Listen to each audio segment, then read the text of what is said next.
Night mode, Samsung versus iPhone, pixel for pixel, inch for inch, and feature for feature. That is what the world we're living in. If you are a major mobile photographer or the once in a while shutterbug, then you're paying attention to the features that your smartphone is packing up for you. The features we are exploring today is night mode, or simply put, low light photography. We are matching up the Galaxy S20 Ultra against the 2019 champion, the iPhone 11 Pro Max. Stay right where you are because I don't want you to miss this.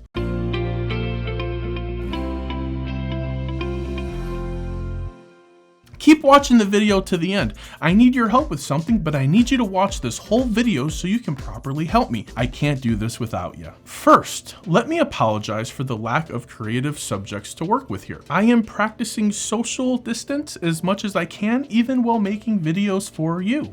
This is night mode activated on both the Pro and the Ultra. Both look really good from being taken in the dark. The Pro creates, in my opinion, an artificial light that floods the area, while the Ultra only lightly brightens the area and enhances the area around the light. With most things camera related, it comes down to personal preference. The iPhone doesn't have a night mode selfie feature on it, and it doesn't matter. It's okay. As you can see, the Ultra selfie night mode isn't that impressive anyways. If you need a proper front-facing photo in the dark, well, take it with your flash on. That way your face can be illuminated and you can actually get a good shot. Or find a flashlight to take the photo with. Don't you take a flashlight with you everywhere you go? I do. Is that weird? Here, we just activated the selfie camera with flash, which means the screen lights up my face. Here's a photo of the neighborhood with night mode activated on both phones. Looks pretty amazing, doesn't it? This is the subject of the photo I just took, so you can see how powerful night mode truly is on both devices. Mobile photography has come such a long way in just the past 3 years. This is a sample of a video taken in low light. First, let's start off by turning the lights off. So here we are, lights off. We have a couple little light sources, some ambient light, if you will. We have the backlighting and we have the light from the iPad back there. Let's see what it looks like once we eliminate the ambient lighting. Okay, Google, turn the studio lights off. Sure, turning 6 lights off. So that's what it looks like in complete darkness. Can you even still see me?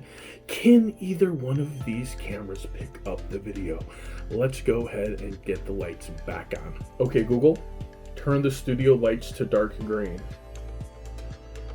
Okay, turning on 6 lights. Not quite dark green, but good enough. You get the idea. Which one do you prefer?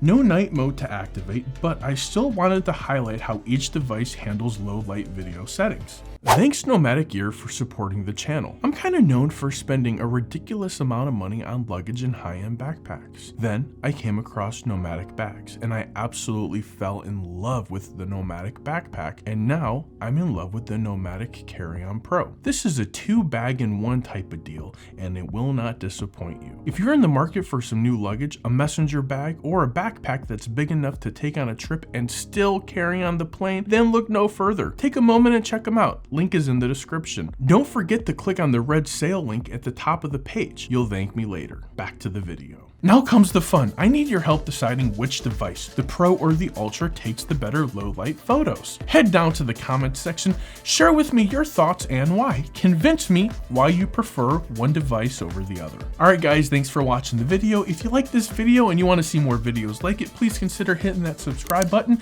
If you really like the video, hit the thumbs up button, and if you want to hit the thumbs down button, I don't care if you hit the thumbs down button, but you know what? It's there if you absolutely need it.